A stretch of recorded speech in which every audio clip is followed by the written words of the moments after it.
Ration బియ్యంతో దేకిలు ఎన్ని సంవత్సరాలు నువ్వు రేషన్ బియ్యం ఇవ్వకుండా ప్రజలకు అమ్ముకున్నావు.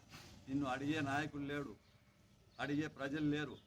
నీ బుద్ధి పుట్టినట్టు ప్రజల సొమ్మును దోచుకుంటావు. కానీ నీకు పాయకాన్ దొడ్ల కానుంటి నువ్వు బిల్లులు చేసుకొని తిని చరిత్ర నీది. హౌసింగ్లు కానీ ఏదైనా కానీ ఇండ్లు ఎవరికైనా వచ్చి వాళ్ళ బిల్లులు తీసుకొని తినడం, ఇలా ఎట్లా చేసేవాడు ప్రజల్లో ఎట్లా పైకి వస్తాడు, ప్రజలు ఎట్లా హర్షిస్తారు?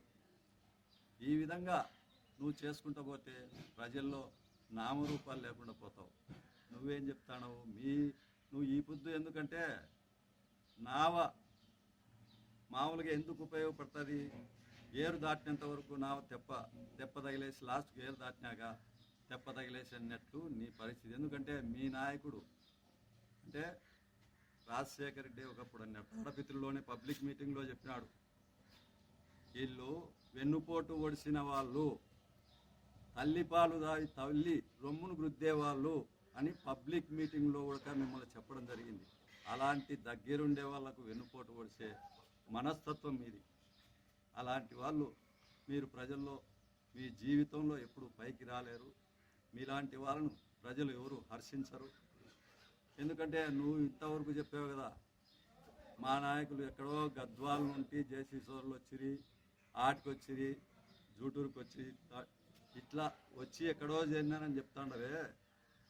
ఇప్పుడు మనం విమర్శించాల్సిన అవసరం లే, నేను విమర్శించాల్సిన అవసరం లే. మన నాయకులు ఎక్కడి నుండి ఎక్కడికి వచ్చినారు అనేది ఒక్కసారి సింహావలోకనం చేసుకో, నీకే అర్థమవుతుంది. మన నాయకులు అటుంటి ఆటికి వచ్చినారు.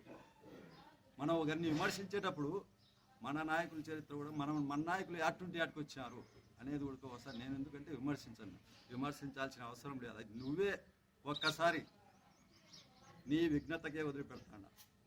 మన నాయకులు ఎక్కడి నుండి ఎక్కడికి వచ్చినారు, ఒకరిని విమర్శించేటప్పుడు వాళ్ళని విమర్శిస్తాను, మన నాయకులు కూడా ఎక్కడి నుండి ఎక్కడికి వచ్చినారు అనేది ఒకసారి జ్ఞాపకం చేసుకో.